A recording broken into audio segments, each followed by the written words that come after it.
A partir de este momento, la Sociedad Argentina de Escritores y Radio Cultura presentan Confines del Conocimiento. Un programa creado y conducido por el doctor Antonio Las Heras.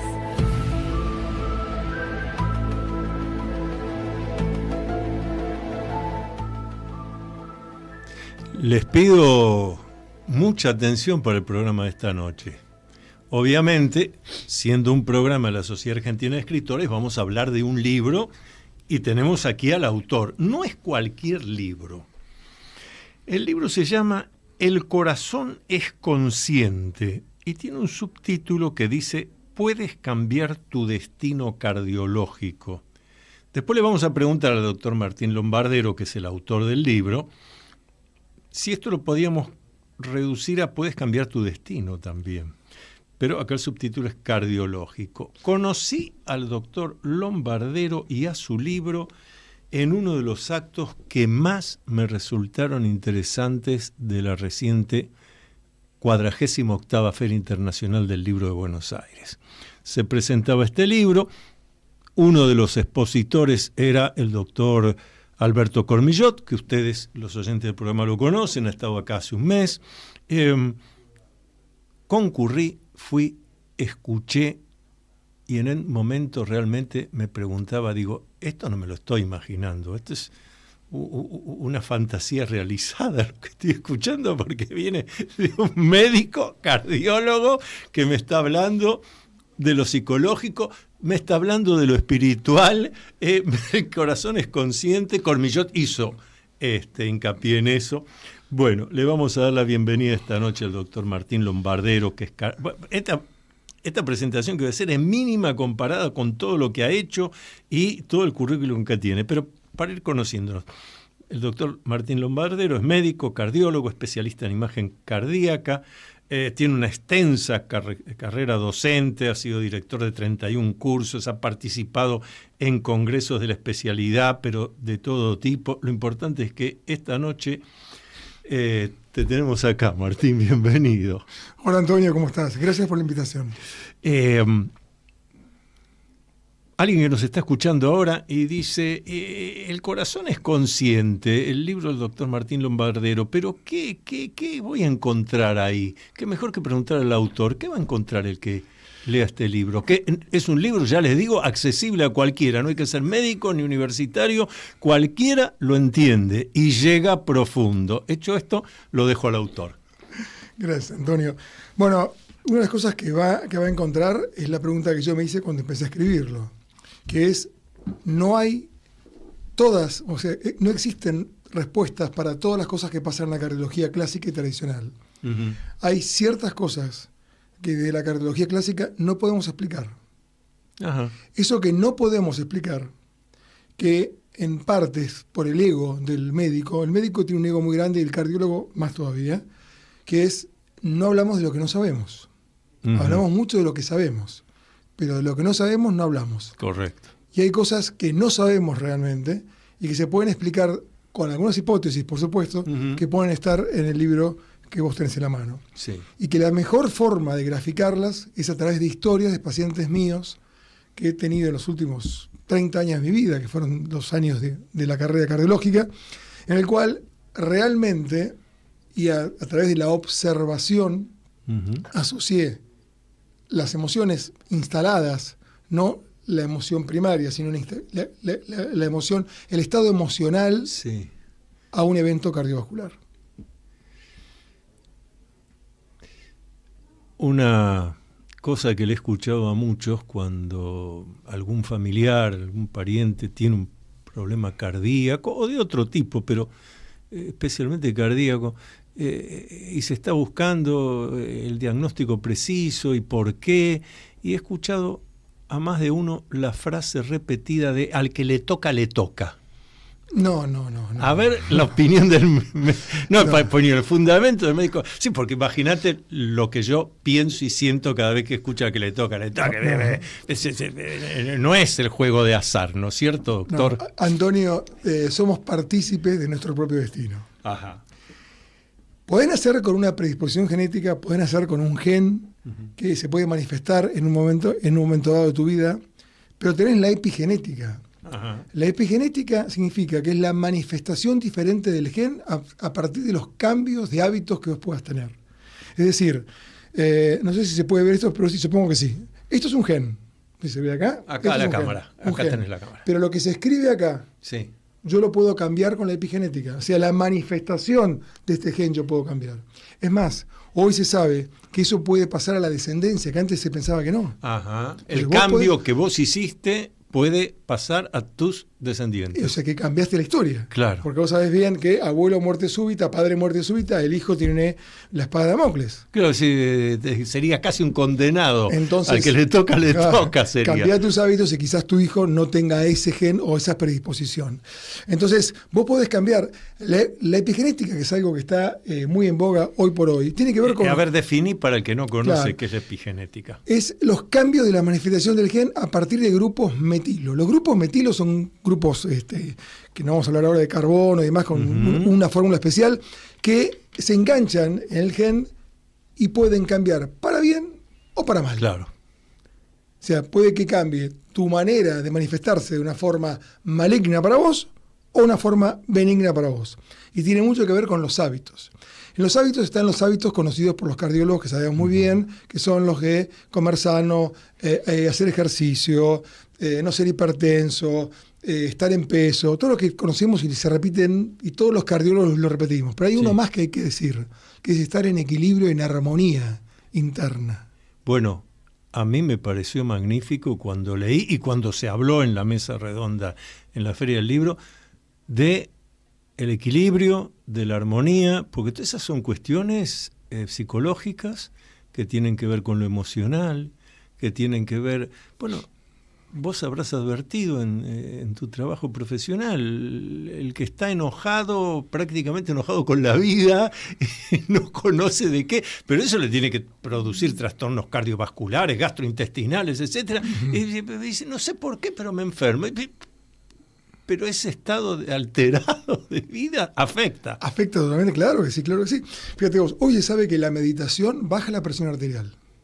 La meditación baja la presión. Es decir, yo tengo dos posibilidades. Vos venís a mi consultorio, sos un hipertenso leve, sí. ¿sí? No hipertenso severo, que ya estamos hablando de otro tema. Pero la inmensa mayoría de los pacientes generalmente son hipertensos leves / moderados. Yo tengo dos posibilidades. ¿Te lleno de medicación o te convenzo que a través de los hábitos e inclusive la meditación, vos podés bajar esa presión arterial, esa hipertensión arterial leve que tenés? Bajando de peso, por supuesto, comiendo sano, comiendo con sal, y también con el equilibrio interno. Y esto se logra con meditación. Claro. La gente cree que la meditación es algo muy complicado y muy complejo.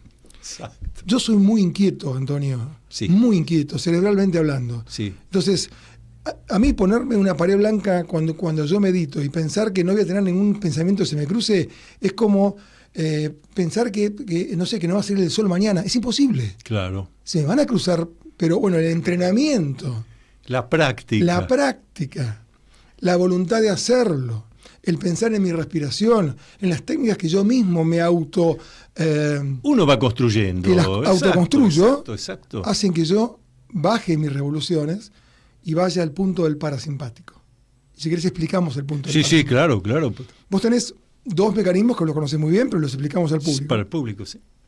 El sistema nervioso autónomo se maneja por el simpático y el parasimpático. ¿Qué quiere decir? El control del cerebro maneja el cuerpo por estos dos mecanismos que son automáticos. Exacto. El simpático es el que te prepara para la huida, para la lucha, que es indispensable. Claro, te mantiene alerta. Porque si vos no tenés el simpático y yo te digo fuego y te digo acá hay un incendio, vos te mirás diciendo ¿y qué me importa? No. ¿Qué tengo que hacer? Claro. Y el parasimpático es el que, al revés, el que te desacelera. Exacto. Para dormir, la inducción del sueño se hace a través del parasimpático. Claro. Es más, el acto sexual comienza con el parasimpático y termina con el simpático.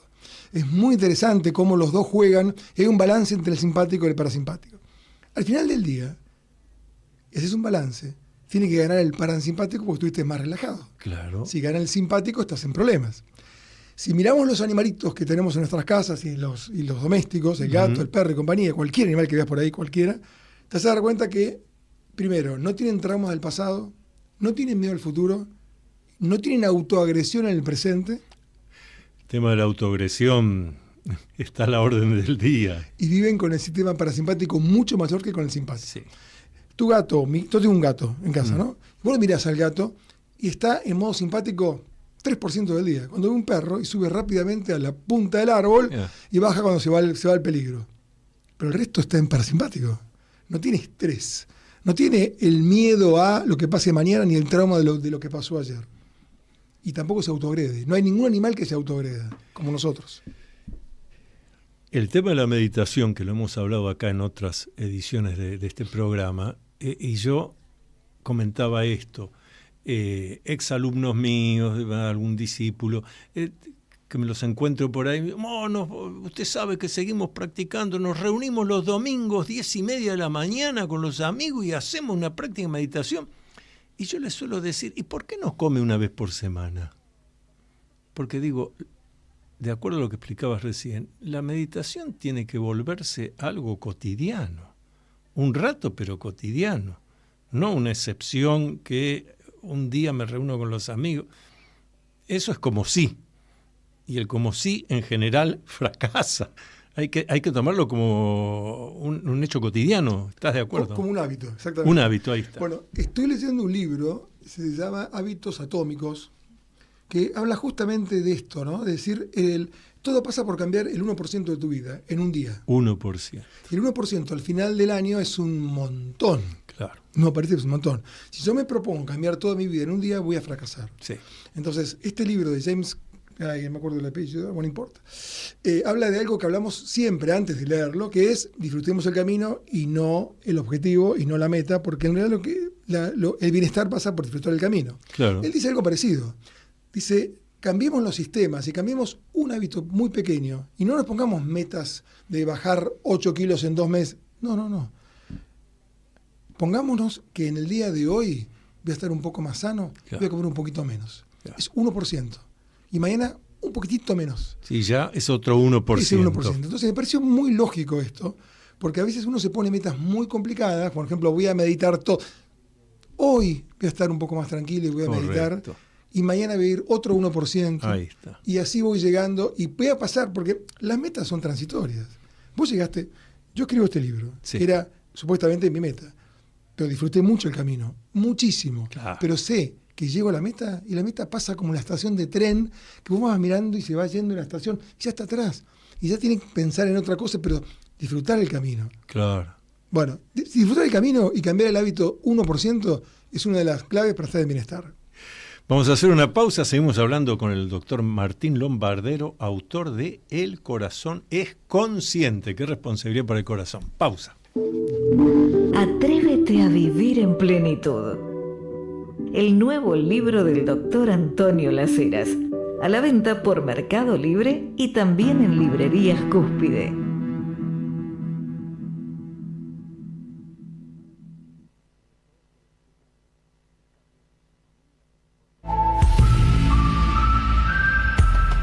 Usted está escuchando Confines del Conocimiento.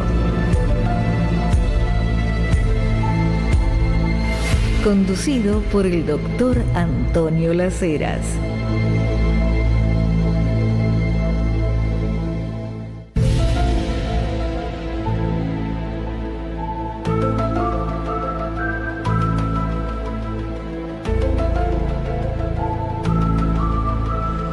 El corazón es consciente, del doctor Martín Lombardero. Acá tengo mi ejemplar con una serie, ya hice su lectura de marca, pero por ejemplo, aquí esto me apasiona en estas 4 líneas, porque además yo siempre, acá los oyentes conocen una frase mía que es: el destino es el resultado de las decisiones que tomamos, tanto como de las que no tomamos. Pero acá está en tu libro algo que la idea es la misma. Dependerá de nosotros no tentar ni estimular la llegada de la tormenta perfecta. Nada está lo suficientemente escrito como para que no pueda ser modificable. Y subrayado en negrita, el autor pone: somos hacedores, autores y creadores de nuestro propio destino. Esto dicho por un médico es un tema realmente clave, porque sobre todo en los últimos años, con el tema de la genética y de los antecedentes, pareciera que habría hay como una especie de obligación por la cual, vos lo explicabas en el bloque anterior, si mi abuelo, mi padre, yo debiera. No es así. Uh-huh. Esto que vos decís es maravilloso. Somos hacedores, autores y creadores de nuestro propio destino. O sea, que las enfermedades me las termino creando yo mismo. Basta un mínimo cambio de hábito para que el destino y esa tormenta perfecta no ocurra. Mínimo cambio. Un mínimo cambio. Hay una historia que no está ahí, pero te la cuento en 30 segundos. Sí, tenemos tiempo. 30 segundos. Un fanático de River. River se va al descenso. Sí. Tenía antecedentes familiares. Uh-huh. No tenía síntomas. Mediana edad. Varón. River se va al descenso ese domingo. Bronca, mucha bronca. Fanático de un club de fútbol. Uh-huh. Mucha bronca. Se va a correr. Muerte súbita.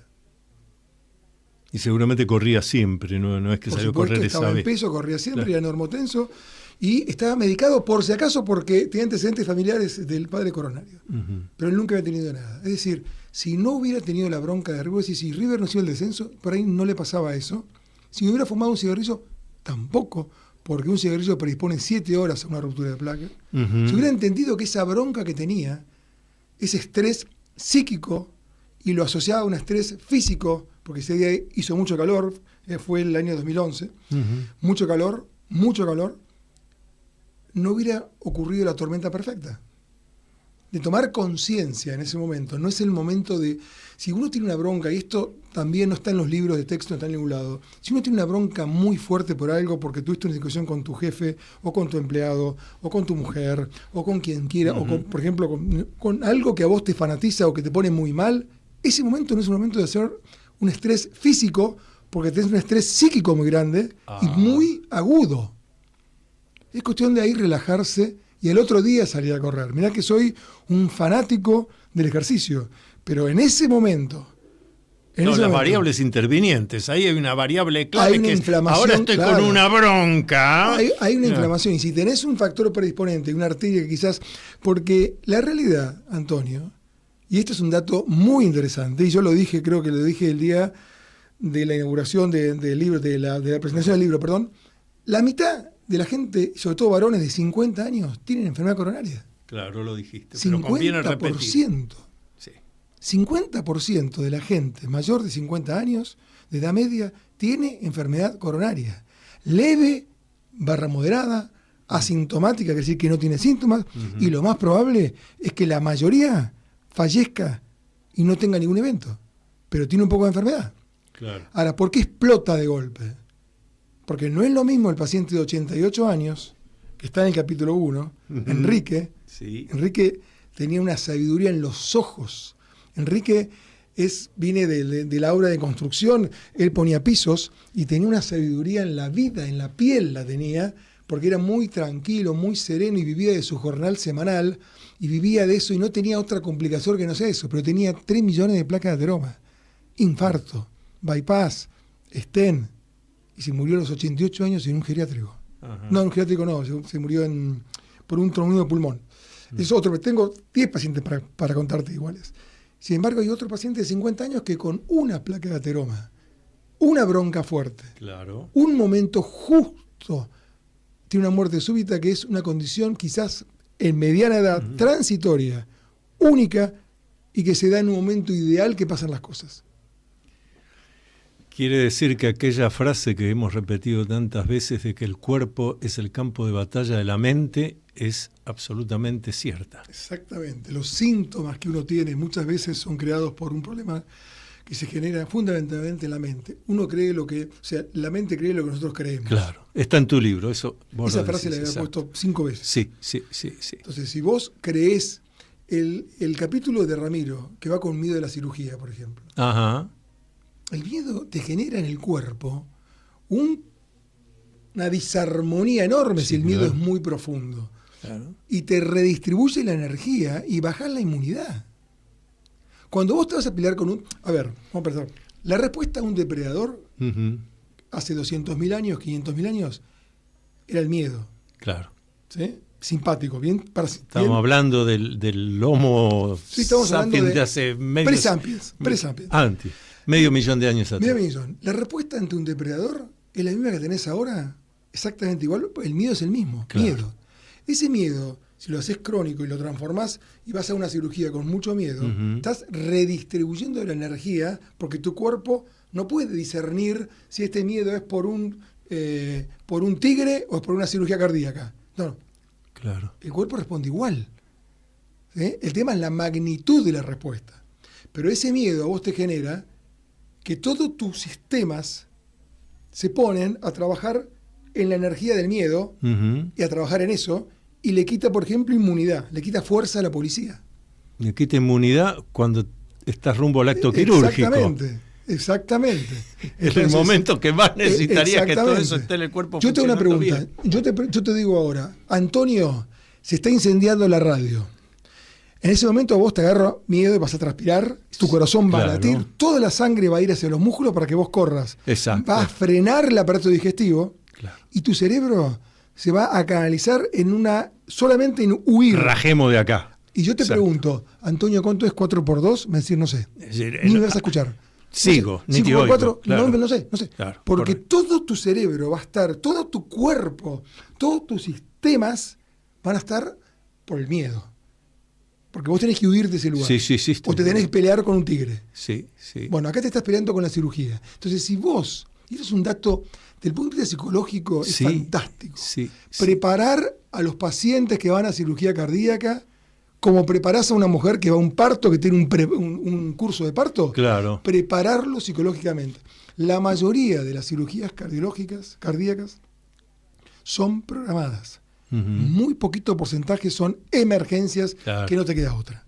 La mayoría, yo una de las cosas que hago en mi vida y he hecho, me especializo en tiempo quirúrgico de las valvulopatías. Ajá. Porque al hacer imagen cardíaca, veo y miro y te digo, ¿cuál es el momento en el cual no te agrego más riesgo, pero es el momento que si no te operás es peor? Claro. ¿Cuándo tenés que operarte de una válvula cardíaca? Pero no te digo mañana, te lo digo, dentro de 8 meses tienes que estar operado. 1 año. En el 2025 ya deberías estar operado. Claro. Entonces vos te programás y empezás a hacer el duelo de la pérdida de la salud y pensar en la recuperación posterior. Y además ir conociendo cómo va a ser todo el recorrido hasta que salgas del quirófano. Exactamente, porque todo tiene un duelo, vos sabés muy bien que todo Sí, tiene un pero duelo. además me Un estaba tiempo de duelo. acordando una frase de Sun Tzu: enemigo conocido, enemigo vencido. Y acá sería lo mismo. El miedo se diluye cuando yo tengo claro el panorama. Bueno, va a pasar esto, va a ser esto. Bueno, muchachos, vamos, no hay problema. El desconocimiento genera, te diría, más que miedo. Una situación de terror, de Miedo. pánico, Pánico. rajemos de acá, las del Pánico, incendio. Exactamente, Sí. exactamente. Ese pánico que vos tenías frente al depredador se Sí. transforma en ese miedo instintivo que te salvó, Sí. se transforma en un pánico que te hunde, Te hunde porque incluso te paraliza. te paraliza. Exactamente. Justamente el que queda aterrado, el pánico, viene el animal a atacarte, o está el incendio y vos resulta que quedaste ahí paralizado. Ujú. El miedo te hace reaccionar, claro. Claro, sí, Pero, sí. qué importante lo que estás diciendo, porque cómo eso afecta al organismo. Antonio, todos los cirujanos cardiovasculares saben, Ujú. todos saben, que el paciente que ingresa a quirófano, sabiendo que va a salir bien y con optimismo, le va mucho mejor que el que va con pesimismo. Lo saben Claro. todos. Claro. Todos lo saben. Que la programación mental. Acá separé algunas cosas de tu libro El corazón es consciente. Fíjense,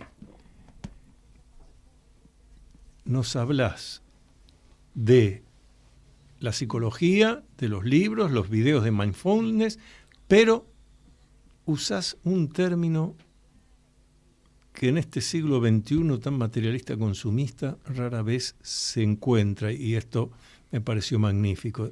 donde decís, pero sobre todo con una actitud más espiritual.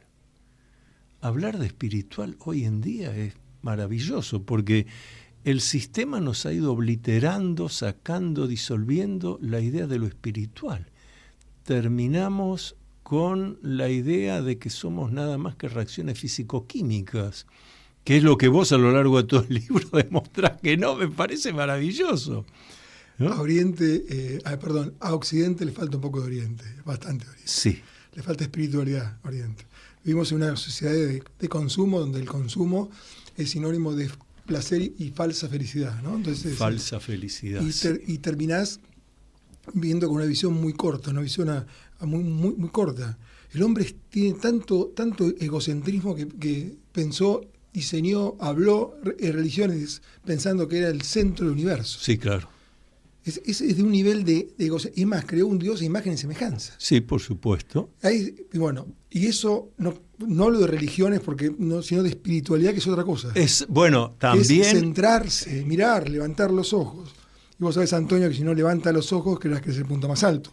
Mirar y fijarse un poco, y mirar hacia arriba, al costado y abajo, y todo lo que tenés, y todo el universo que tenés. El último capítulo yo lo resumo, que me parece, me encanta el último capítulo, que no muchos me hablan del último, pero a mí me encanta, que es del macrocosmos al microcosmos. O sea, somos un fractal del universo, somos una proyección, somos lo mismo, no hay mucha diversidad. Entonces vos no podés estar todo el tiempo viviendo a expensas del consumo y vivir para consumir y no consumir para vivir, que no es lo mismo. Claro. ¿No? Y además, eso hace que tampoco puedas responder a aquellas dos famosas preguntas que hacía San Ignacio de Loyola, fundador de la Compañía de Jesús, de la cual el Papa Francisco es miembro, es franciscano. San Ignacio de Loyola, los jesuitas, él lo planteaba en términos de Dios, por supuesto, pero esto sirve para cualquier humano, hasta para un ateo. Él decía que alcanza con responderse dos preguntas: ¿a dónde voy y para qué voy? Fíjate la profundidad de eso, porque si salimos mañana sábado a las 2 de la tarde a hacer una encuesta por la avenida Corrientes, vamos a encontrar que la mayoría de la gente, en el mejor de los casos, te puede decir un poquito a dónde va, bueno, hago tal cosa, pero ¿por qué eligió eso? ¿Por qué en otra cosa? No sé qué decirle, va a ser la respuesta. Eso pasa en medicina, en cardiología, el por qué. Claro. ¿Por qué la válvula mitral tiene la forma que tiene? Nada es al azar. No, exacto. Entonces, el por qué, la pregunta filosófica de hacer filosofía sobre la ciencia, ¿no? No hay ciencia sin filosofía. Bueno, vos lo decís acá en el libro, desde las primeras páginas, justamente, incluyo, no puede haber ciencia sin filosofía, lógico, porque es lo que nos lleva a la respuesta de las esencias del por qué. Antonio, dentro de los dogmas de la cardiología, sí, no nos preguntamos cosas y repetimos como loros lo que alguien dijo hace 50 años, sí, que asoció un fenómeno físico, un fenómeno biológico indemostrable, sí, y lo seguimos repitiendo y no nos preguntamos, pero esto, ¿por qué? Claro. Y cuando te preguntás por qué en el siglo XXI te das cuenta que eso no es cierto y que no es real. Entonces, ese por qué, ese es agregar la filosofía a la ciencia, para mí es fantástico. Claro. Una de las charlas más lindas que di en los congresos, en cursos, fue filosofía y ecocardiografía. Que vos la mirás y decís, pero sí, ¿qué vas a hablar? ¿Qué combinó este hombre?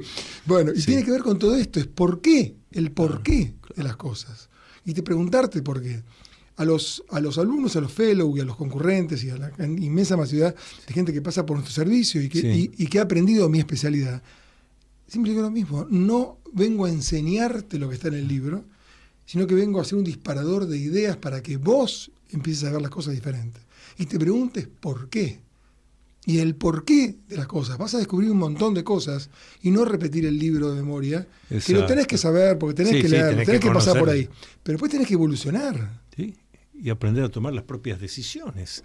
Hacemos otra pausa y seguimos dialogando con el doctor Martín Lombardero, autor de El corazón es consciente. ¿Te interesa el tema de los ovnis? Si te interesa saber sobre los ovnis, tienes que leer ¿Qué hay detrás de los ovnis? Un libro de Antonio Las Heras. Pídelo en librerías Cúspide o por Mercado Libre.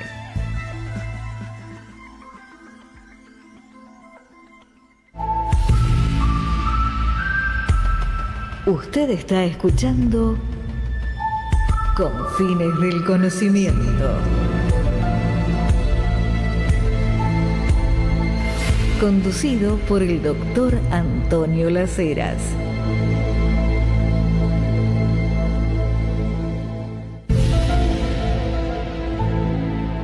Seguimos dialogando en esta noche, rumbo a medianoche en punto, con el doctor Martín Lombardero. A ver, cosas que yo encontré aquí en El Corazón es Consciente. Está así. Algo ya dijiste, pero lo podemos desarrollar. Yo leo algo que está acá, página 143 de tu libro. El sentimiento de culpa es un estado emocionalmente negativo y angustiante, cuyo origen está en las bases morales de quienes nos criaron, nos inculcaron una religión y también de la sociedad en que vivimos. La culpa se genera cuando sentimos que hemos incumplido las normas éticas, personales o sociales de manera consciente o inconsciente. Este sentimiento de culpa, le pregunto al doctor Martín Lombardero, ¿afecta al corazón? Afecta al corazón porque afecta todo el sistema de armonía cerebro-corazón, corazón-cerebro, también intestino, porque el intestino también tiene cerebro. Tiene toda la línea, yo hablo del corazón porque es lo que yo sé, pero toda la línea, sí, absolutamente. La culpa también, la culpa tiene una base, vos lo sabés más que yo, porque, y hago entre paréntesis, pido disculpas, porque hablo mucho de psicología y no soy psicólogo, sino que hablo de la intuición. Pero evidentemente estás bien formado. Hablo desde la intuición y hablo desde la mirada de un cardiólogo. Sí. Pero el relato de la culpa es de un paciente que tenía mucha culpa por un tema de un enamoramiento hacia otra mujer que no era su mujer, y que le condicionó un problema cardiovascular. Es la base de la culpa. La base de la culpa tenés también miedo. Claro. Pero de vuelta al miedo que paraliza. Claro, en el fondo, el miedo es la base de muchas de los estados emocionales que se instalan en nuestro cuerpo. La culpa tiene que ver también con lo que también vos sabés muy bien, con los mandatos. Sí. Y sobre todo en este siglo XXI, lo he dicho varias veces acá en el programa, de toda la historia de la humanidad estamos en el momento en que más mandatos externos recibimos, pero permanentemente, desde que nos despertamos hasta que nos acostamos, y según si te quedaste con el televisor prendido, seguís recibiendo esos mandatos, abrís el celular y en las redes sociales ya tal cosa, tal otra, esto sí, lo otro no, todo eso llega a la conciencia, también a lo inconsciente, y si uno, por eso es tan importante lo de la meditación que dijiste antes, si uno no tiene un tiempo para uno mismo, cotidiano, vos te estás siendo llevado por esos estímulos externos. No estás tomando tus propias decisiones, pero estás creyendo, una simple creencia, estás creyendo que sí, que estás haciendo la vida que vos elegiste, pero en realidad es lo que te está empujando a algo que permanentemente está llegando en todo momento estímulos externos. Nunca en la historia de la humanidad tuvimos tantos estímulos externos. Coincidirás conmigo entonces que la realidad no existe, sino que existe una interpretación de la realidad. Claro. Cada uno hace una interpretación de la realidad. El psicoanálisis dice que hay que diferenciar entre lo real y la realidad. Lo real es como la cosa es, pero la realidad es como cada uno la ve. Exactamente, que puede ser absolutamente diferente, ¿no? Claro. El acceso a lo real concreto en el mundo humano normal es de cumplimiento prácticamente imposible, porque uno percibe a través de los sentidos, pero a su vez esa información llega a nuestra mente ya con ciertos prejuicios que tenemos, ¿cierto? Suelo dar el ejemplo de la suerte, ¿no? Yo digo, no existe ni la buena ni la mala suerte. Lo que existe de vuelta son decisiones. Y cuento esta anécdota. Digo, una madrugada, un señor, había llovido ya, ese señor va caminando, ya dejó de llover, a la parada del colectivo. Pasa ahí por donde está el barro y ve una cosita así como brillante. Entonces pasa cerca y dice, pareciera un lingote de oro. ¿Qué va a haber un lingote de oro acá? Y se va a acercar, pero está el barro. Dice, ¿qué me voy a meter en el barro? Así que se va a la parada del colectivo. A los instantes pasa otro que también va a la parada del colectivo y ve eso y lo empuja un poquito y se parece un lingote de oro. Pero ya se manchó las zapatillas, es mucho barro, ¿qué me voy a meter ahí? Y así pasan 2 o 3, hasta que pasa uno que mira y dice, eso no será un lingote de oro. Se acerca, se mete en el barro, mete la mano, se embarra todo, shock. Esto es un lingote de oro, me lo llevo. Y los 4 que están en la parada del colectivo miran y dicen, mirá qué suertudo, se lleva un lingote de oro. Los otros 4 pasaron, no hicieron lo que había que hacer.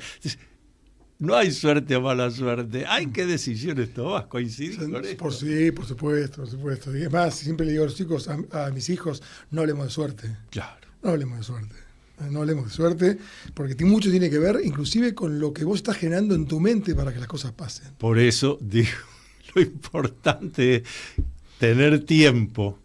Fíjate otra cosa, compará con la generación no tan lejana de nuestros padres y abuelos. Lo que se llamó, por lo menos en la Argentina, la cultura del parral. El dueño de casa llegaba a casa, 6, 7 de la tarde, se sentaba abajo del parral, se servía un vermucito, hablaba con los vecinos de fútbol, de política, venían los familiares. Hoy no hay tiempo. Entonces, desde que te despertás hasta que te acostás, estás haciendo cosas que si no tenés tiempo para vos y para decir lo de a dónde voy, para qué voy, ¿cómo no vas a estar frustrado? Te cuento algo. Por favor. Fui a dar una charla a un pueblo a unos 300 kilómetros de acá.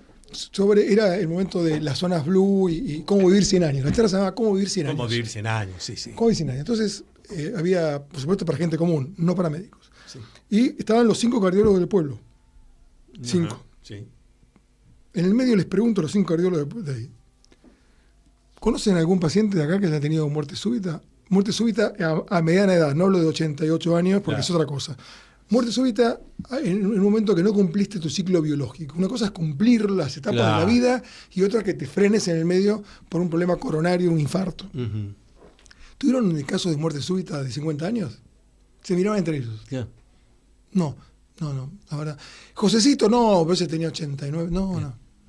La pregunta es, ¿cómo viven en ese pueblo? Claro. Yo llegué y ya me relajé llegando a ese pueblo. Claro. Duermen la siesta. No hay tránsito. No hay inseguridad. Se juntan a las 7 de la tarde en un bar. La cultura del parral. Sí. A hablar las mismas anécdotas que la cámara y se ríen exactamente igual que cuando la contaron ayer. Y son las mismas. Claro. Y vos mirás todo. Y es un pueblo que come mucha carne. Lo cual, como médico, digo, no, sí. Carne roja un poco menos, más pescado que carne, como decimos todos. Claro, en ese pueblo pescado no podés hablar mal de la carne. Claro. O sea que, y sin embargo, no tuvieron muertes súbitas. Entonces la pregunta es, ¿de dónde viene la cosa? Joe Dispenza, no sé si lo conocés, Joe Dispenza. Sí. Habla y contaba el otro día de que el hábito más importante, o el hábito para cambiar más importante es la armonía interior, porque la emocionalidad está por encima de los hábitos tradicionales, como por ejemplo estar en peso, comer más sano y demás. Es decir, si uno hace todo eso bien, pero la emocionalidad y no está en un equilibrio interno, no sirve tanto. Claro, porque... Muy interesante. Pero sí. Muy interesante. Sí. Porque en el fondo lo que está diciendo es, si nosotros no tenemos una armonía interior, desencadenamos una alarma que se prende. Sí. Esa alarma es sistema simpático. El sistema simpático lo que te genera suavemente y constante es que exista una suave inflamación sistémica en tu cuerpo. Uh-huh. Que es como decir, prendo la alarma para que venga la policía todo el tiempo, está viniendo la policía y no encuentra ladrón porque la policía va a buscar un ladrón, pero no hay un ladrón. Pero no hay. Y entonces al cabo de 10 veces que viene, ¿qué hace la policía? Empieza a romper. Claro. Cuando no encuentra lo que tiene que buscar, rompe. La inflamación, a la larga, que al principio es buena, termina rompiendo. Claro, entonces, buena mientras es un aviso de algo real. Por supuesto. Que o sea, sí, yo, claro. Si me tuerzo el tobillo, voy a tener una inflamación hasta que se cura. Ahora, si yo todo el tiempo estoy doblando el tobillo, esa inflamación va a ser peor. Correcto. Porque me va a anquilosar. Después no te va a dejar caminar. No me va a dejar caminar. Exacto. la suave inflamación sistémica que se desencadena por un desequilibrio dentro tuyo, que tiene que ver con corazón-cerebro, cerebro-corazón, intestino-cerebro, Sí. y todo el equilibrio interno, hace que esa alarma permanente te genere a vos enfermedades inflamatorias. Claro. ¿Cuáles son? Ateroesclerosis. Es una Ajá. enfermedad inflamatoria. Le echamos la culpa al colesterol. Sí. Y el colesterol es inocente. Lo inducen a ser el asesino. No es lo mismo. Ajá. Claro, claro. No es lo mismo que te pongan un revólver en la cabeza y vos mates Ujú. a que vos mates por tu cuenta. No hay sustancia en el cuerpo que haya vivido miles y millones de años de los animales que sea mala. El colesterol no es malo. Ujú. Ahora, lo inducen ¿quién lo induce a ser malo? El estrés que estás viviendo, el desequilibrio interno, la locura en la cual vivimos, la industria alimenticia que nos alimenta de una forma muy complicada, llena de tóxicos. Bueno, eso hay que decirlo. Como lo estás diciendo, eso hay que decirlo. Porque tendrás 1000 casos de pacientes que te han ido a decir, pero doctor, yo, mire, estoy en peso, camino, hago esto, ¿cómo puede pasarme esto? Pero ¿con qué se está alimentando? Eso se llama discordancia genética. La discordancia genética es, los genes no cambiaron, Antonio, de cientos y miles de años. Son los mismos que teníamos los sapiens hace 70.000 años, cuando se inicia el sapiens. Sí. Los genes son iguales, no cambian, pero por miles y miles de años. Pero lo que cambia es la cultura. Claro. Entonces, la discrepancia genética significa que no estamos en estos momentos preparados para aguantar tanto tóxico en alimentos industrializados. Y eso genera mayor diabetes, mayor hipertensión, mayor sobrepeso, mayor todo lo que vos estás viendo. Y encima estamos quietos todo el día porque estamos frente a una computadora, Claro. no nos movemos. Entonces, la pregunta que te hago es, agarrá un pre-sapiens, pre-agricultura, no pre-sapiens, pre-agricultura. La agricultura comienza hace 14.000 años. Sí, sí. Arrancá hace 20.000 años. Agarrá a ese hombre que estaba Sí, que caminando. todavía estaba en la caverna, en la cueva. Estaba por ahí. Sí. Y comía todo orgánico porque no había procesado. Claro. Poner en la medicina actual. ¿Cuántos años vive? Ese hombre seguramente no tenía mucho miedo al futuro, no tenía mucho trauma por el pasado. Estamos hablando de hace No se 50.000 ocupaba años. de eso, se como ocupaba el de que no chimpancé. viniera el bicho extraño y se le Nada más. quisiera meter Su única en la preocupación cueva. eran las catástrofes Claro. y los depredadores. Ah. Como el chimpancé, Claro. del cual seguramente podemos discrepar o no, pero si uno cree en la teoría de la evolución, venimos de algo parecido a eso. Sí. Entonces, ¿cómo puede ser dale la medicina actual? Pero comía orgánico, Claro. no tenía sobrepeso. Más natural que eso. Tenía que correr, caminar, imagínate. ¿Cuántas calorías gastás en abrir la heladera a la noche para ver 40.000 calorías a tu alcance? Claro. 5. Claro. La fuerza de abrir la heladera. Y lo que consumís después de abrir. ¿Y qué consumís? Debe ser más de ¿Cuántas 5. calorías gastaba ese pre-sapiens o ese sapiens Sí. cuando tenía que ir a buscar algo para su manada? Y seguramente miles, porque salías, pero nunca. El grupo de varones, pero nunca se sabía cuándo iba a volver. Bueno, entonces ahí tenés uno de los males de esta humanidad, es no solo lo que estamos comiendo mal, sino el sobrepeso que estamos teniendo, Sí. que se ve como normal, Antonio, hoy se ve como normal. Cada vez más, El sí. sobrepeso es inflamación. Sí. La grasa que está aquí, alrededor del abdomen, es un órgano inflamatorio per se. Claro. Los triglicéridos son inflamatorios. Si vos me hablas aisladamente, los triglicéridos son peor que el colesterol. Fíjate. Explicar qué es los triglicéridos para los oyentes. Bueno, hay dos tipos de grasa que uno come habitualmente. ¿No? El colesterol, el 80% lo genera el hígado. Vamos a empezar por ahí. Ajá. 80% lo genera el hígado. El hígado. Solamente el 20% viene por la ingesta. Los triglicéridos Buen dato. es un combustible, al igual que el azúcar y las proteínas. Vos tenés 3 tipos de nafta en tu cuerpo. Una que es rápida, que es el azúcar. Otra que es intermedia, que son las grasas, triglicéridos. Y la tercera es la de la reserva por si te quedaste sin nada, que son las proteínas. Claro. Las proteínas se usan cuando no te queda otra. Primero usas el azúcar en sangre que te está dando vuelta Sí. a través de la insulina y después usar la grasa. Por eso, cuando empezás a hacer ejercicio, recién a los 20, 30 minutos comenzás a utilizar la grasa que está en la panza y ahí empezás a quemar grasa. Exacto. Al principio quemás azúcar. Claro. Bueno, esa es la historia. Esos son combustibles nafta. Hacemos la última pausa y seguimos dialogando con el doctor Martín Lombardero. Seguimos hasta medianoche en punto. Interesantísimo lo de El corazón es consciente. Los miembros de la Sociedad Argentina de Escritores tienen libre acceso a la Feria Internacional del Libro de Buenos Aires, tener a la venta sus libros en el stand de la entidad y un espacio para dialogar con los lectores. Otro de los tantos beneficios de ser miembro de la Sociedad Argentina de Escritores.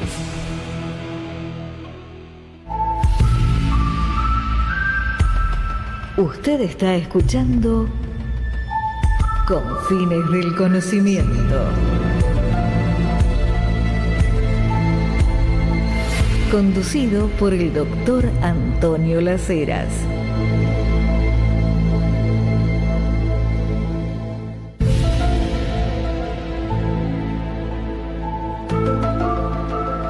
Seguimos dialogando hasta medianoche en punto con el doctor Martín Lombardero. Yo sé que el fin de semana nuestros oyentes van a estar reflexionando y seguramente van a ir a buscar El corazón es consciente de la librería.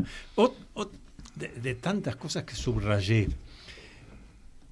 El estrés psicológico, la depresión, la inflamación crónica, que de esto hablaste hace unos instantes, el síndrome metabólico, la apnea del sueño, la hiperhomocisteinemia, Sí. la enfermedad periodonal, los trastornos autoinmunes, los factores, esto me pareció, los factores psicosociales, la resistencia a la insulina, el ácido úrico elevado, que muchos oyentes deben conocer ese tema, y la contaminación del aire son los considerados factores de riesgo no tradicionales. Pero cuando pones aquí el estrés psicológico, la depresión, los factores psicosociales, temas que generalmente no se mencionan en medicina y que es clave. Está absolutamente demostrado que la depresión es un factor de riesgo cardiovascular. Que la tristeza crónica instalada, no un día triste, la tristeza crónica instalada es un factor de riesgo cardiovascular. Todos los desequilibrios mentales que tienen que ver, mentales o psicológicos, no mentales, perdón, que tienen que ver con un estado emocional negativo son factores de riesgo cardiovascular. Los factores psicosociales. El enojo crónico, por ejemplo. Claro. Bueno, esa persona que conocemos, ese vecino, que ya sabemos que le digas lo que le digas, todo está mal. Uh-huh. Llueve. Sí, una desgracia que llueve. Bueno, pero hoy está despejado. Pero sí, mucho sol. Sí, nada le viene bien. Sí. El pensamiento negativo instalado. Sí. Y suele ocurrir esto que... Sí. Hay una personalidad que se llama, que los cardiólogos la conocen mucho y se estudia en la facultad esto sí se estudia en la facultad, que lo estudiamos en psicología médica. Claro. En la materia de psicología médica. Sí. Que es personalidad tipo A, que es el que se enoja con la vida, ¿no? Entonces es el típico mujer o marido, generalmente es más para varones por la testosterona, porque la testosterona es más agresiva, que se pelea con todo el mundo cuando maneja. Ah, sí. ¿No? Entonces pelea con Dios y la mujer termina diciéndole, la próxima vez me bajo del auto. Sí, ¿no? Y se pelea con el vecino. Más con vos. Y se pelea, y necesita estar permanentemente en disputa con alguien. Bueno, ese es un factor de riesgo cardiovascular clásico, ni siquiera nuevo, clásico. Que es el enojo crónico con la vida, el enojo crónico con el vecino, con lo que sea. Uno de los personajes se enoja con su vecino en forma crónica. No vamos a contar el final, porque lo divertido de la historia es... Que lean ese capítulo. Que lean el capítulo, pero era un paciente mío que estaba permanentemente enojado. Es más, la mujer venía a verme por él, ni él venía. Porque generalmente son negadores. Sí. Y la mujer me mire, doctor, vengo porque lo veo mal a mi marido, y mi marido no quiere venir. Dele la pastillita para la ansiedad. Bueno, y ahí no es el tema, deme la pastillita para la ansiedad, sino tenemos que hacerle tomar conciencia, no bajarle un síntoma. Me hiciste acordar una frase de alguien, colega tuyo, pero que fue presidente de la Sociedad Argentina de Escritores, el doctor Florencio Escardó. Sí. Yo tomaba algunas clases individuales con él, otras grupales, y él decía, hay que ser muy valiente para ser médico, tener el recetario acá, la lapicera, el diploma colgado ahí, que venga el paciente, doctor, deme una pastillita, y decirle, no, ninguna pastillita, usted va pero me acabo de acordar ahora porque es lo que vos hablás en el libro. Usted lo que tiene que hacer es cambiar sus hábitos de vida. Pero lo que vos hablas en el libro, pero esto lo decía Florencia Escardó hace 40 años. Bueno, lo que estamos diciendo ahora. Claro, y lo está diciendo, dice, porque es muy fácil. No, dice, hay que ser muy valiente como médico para no hacer la receta y decirle, no, usted yo no le tengo que, me da una pastillita que ya se me va todo. No, usted va a salir a caminar, va a cambiar la alimentación, empieza a ir al cine, decía Escardó en aquella época, el cine de la tardecita cuando sale a trabajar. La clave está justamente en eso, ¿no? Ahora, es tan fácil hacer la receta y sobre todo... Es que nos empujan, la cultura actual te empuja a que vos recetes y que vos soluciones con una pastillita que no cura y es de por vida. Eso te iba a decir. ¿Qué pasa? Que repentinamente todos los medicamentos, vos le preguntás al médico, no, esto es de por vida. ¿Vos sabés por qué los antibióticos que se dan en forma, te diría... indiscriminada muchas veces, pero no hay nuevos estudios de antibióticos y estamos con problemas con eso porque los gérmenes van a crecer con resistencia a estos antibióticos que estamos dando por un simple resfrío. ¿Sabes por qué? No. Porque el antibiótico lo das por 7 días. Entonces no es negocio. O sea que vos me estás confirmando, Martín... Que la industria farmacéutica quiere que vos tomes una pastillita todos los días de tu vida. Porque yo ya lo he hecho acá en este programa en otras ocasiones, lo voy a volver a decir. Pero yo pienso una empresa farmacéutica, mes de diciembre, el directorio se reúne con los accionistas y le dice, el directorio, nos está yendo muy bien, nuestros medicamentos están curando a la gente está cada vez mejor, estamos muy contentos, se administran estos medicamentos nuestros, la gente se cura. Claro, como la gente se cura, estamos vendiendo cada vez menos. Vamos a la quiebra, pero la gente se cura. Entonces yo digo, ¿cuánto dura ese directorio? 32 segundos. 5 minutos. Claro, no sé, 5 minutos para que firme. En cambio, otro directorio que le dice a los accionistas, este año hemos tenido 40 millones de personas que todos los días tomaban el mismo comprimido. Y para el año que viene esperamos otros 20, 30 millones. Y esto de por vida, porque además como hemos alargado la expectativa de vida, esto es bárbaro. Bien, claro, ese directorio se mantiene y le dan un bono. Vos lo ves así también como médico. ¿Y cuánto duraría un director de una farmacéutica que dice vamos a incentivar la autocuración a través del autoconocimiento? Bueno, correcto. Porque en los minutos que nos quedan, pero esto de la autocuración es real. Con el autoconocimiento, Claro, vos tenés que tomar conciencia. Claro. Tenés que tomar conciencia de lo que está pasando y trabajar para eso. Mira, lo último rápido que te digo. No, seguimos. ¿Cuántos minutos tenemos todavía acá? Tenemos, sí, adelante. Estoy viendo y he visto hijos de pacientes que murieron de muerte súbita jóvenes, entonces la idea es cambiar el destino cardiológico de esos chicos que arrancaron conmigo hace 15 años y hoy tienen la edad que por ahí pueden llegar a tener, que es la edad media, donde el papá le ocurrió. Claro. Y cambiar el destino.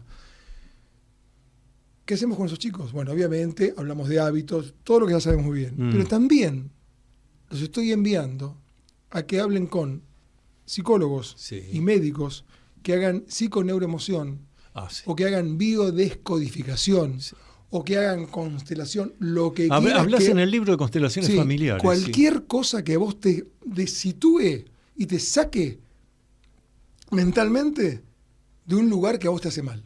Y que te haga tomar conciencia. Entonces yo no digo que uno de esas sea mejor que otro, sino cuál a vos te va a servir. Claro. Pero probemos todas las herramientas psicológicas para sacarte de ese lugar de miedo que tenés, de fantasía de muerte que tenés, de que vas a repetir la historia de tu padre. Exacto. Todo eso, usemos cualquiera de las técnicas serias que existen, que no son alternativas, son complementarias a la medicina actual. Es un término muy feo, medicina alternativa. Subrayá eso vos como médico, por favor. Borrémoslo. Yo vengo de los dogmas y vengo de la cardiología clásica. Claro. Borremos la palabra alternativa. O sea, complementaria. Te complementa a esa pastilla que quizás tengas que tomar una o dos o lo que corresponda, porque, Antonio, todo lo que no está claramente indicado está contraindicado. Es tan claro y preciso eso. La pastillita que estás tomando está claramente indicada. Claro. Sí, porque, perfecto. No, pues en realidad es por si acaso. Contraindicada. El por si acaso. Bueno, lo he escuchado más de una vez, el por si acaso, o algún estudio médico pero si está la persona ahí, los otros estudios. Bueno, pero podría ser. Por si acaso tomás estas pastillitas. Podría ser que me caiga un rayo en este momento. Podría ser. ¿Cuántas pastillas no dimos? Es científico eso. Pero ¿cuántas pastillas dimos y las sacamos después? Ah, sí. ¿Pero cuántas pastillas dimos? En la época de residente yo daba una pastilla que por supuesto le tenía que dar sí o sí, y estaba convencido, porque yo era joven, tenía 30 años, tenía que darla, que en realidad era a favor del corazón, y a los 5 años la uso en contra del corazón. A ver si me entendés. Sí. Antes de una cirugía cardíaca, damos una pastilla que se llamaba dipridamol, la droga dipridamol, en comprimidos, y a los 5 años la uso para inducir isquemia, al revés. Al revés. Para hacerlo sufrir el corazón. Ya. Explícamela. ¿Cuántas pastillas dimos que tuvimos que ir para atrás?